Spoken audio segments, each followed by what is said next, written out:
now continuing with its campaign of carrying out strikes in Ukraine. Russia has targeted the cities of Kyiv and Lviv with missiles and drones. Now the attacks have come just today after more than 50 people were killed in a missile attack on the city of Poltava. Meanwhile, the Russian forces have also claimed to destroyed Ukrainian military targets in the Kursk region using aircraft and air defense missiles. The mayor of Lviv has said that this attack that took place in the western Ukrainian city of Lviv has killed at least about 7 people including 3 children. The officials have said that the strike also destroyed a historic building in the heart of the city, which is not very far from the border with the NATO member Poland. Displaying its superior air power, Russia has widened its assault on Ukraine the last few days. On Tuesday, the city of Poltava became witness to the war's deadliest single attack this year. Russia has claimed that the target is a military institute which was being used to train military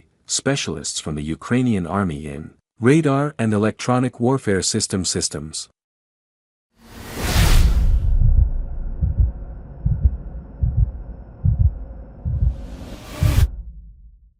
Now Ukraine confirmed that military personnel were amongst those killed in the attack. Now the attack could deal a bit of a blow to Kyiv as it is trying to bolster its ranks to hold off a more powerful enemy. The foreign ministry said that the use of ballistic missiles meant that the victims had little time to find cover after the air raids sounded. Now this is not the first time that Russia has struck military facilities away from the front lines, causing mass casualties. In March 2022, 35 people died in a Russian strike on a military base in the country's west. In the month of May that year, Russia said that it hit a training ground for reserve forces in the town of Desna, where Ukraine said that 87 people were killed.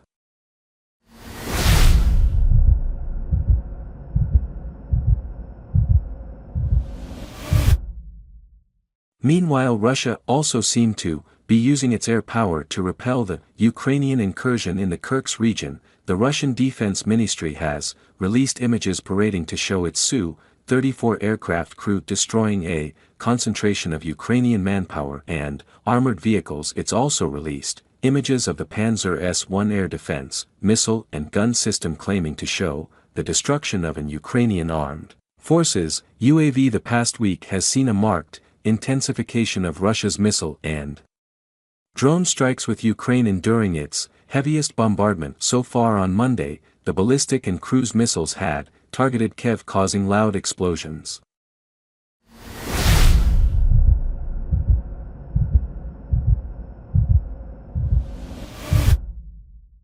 Now Ukraine launched its own counter-offensive, deploying nearly about 150 drones to target Russian infrastructure, including an oil refinery near Moscow and a power station. The barrage of missiles and drones has overwhelmed the Ukrainian air defense systems. Kyiv has been pushing for more long-range weapons. The US is reportedly close to finalizing an agreement to provide Ukraine with long-range cruise missiles that are capable of reaching deep into Russia. However, Kyiv may have to wait several months for these missiles to arrive. Meanwhile, Russia has warned that Moscow will give an immediate and extremely painful response in the event of long-range strikes within the Russian territory. They are losing the sense of reality.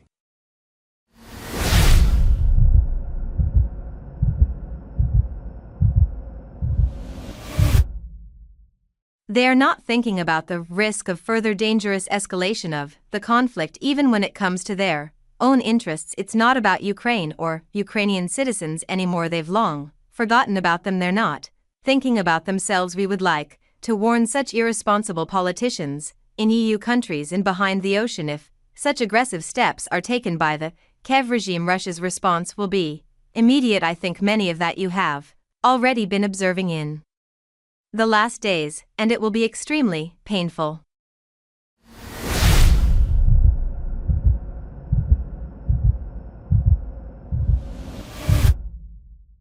On the battlefield, Russian forces continue to make advances in eastern Ukraine, where fighting is particularly intense near the city of Poltava. Now spoke with Dr. Malcolm Davis, who's a senior analyst in defense strategy and capability of the Australian Strategic Policy Institute, Lee Santwaring.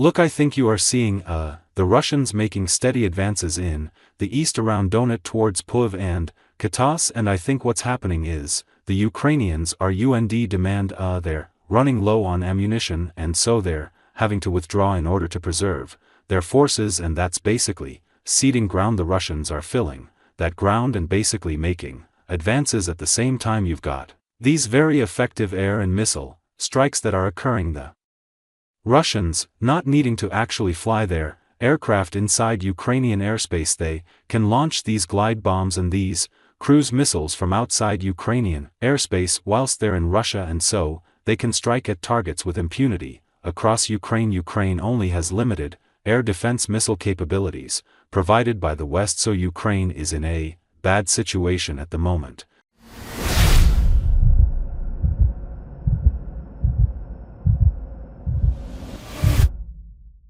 Thanks for watching this video.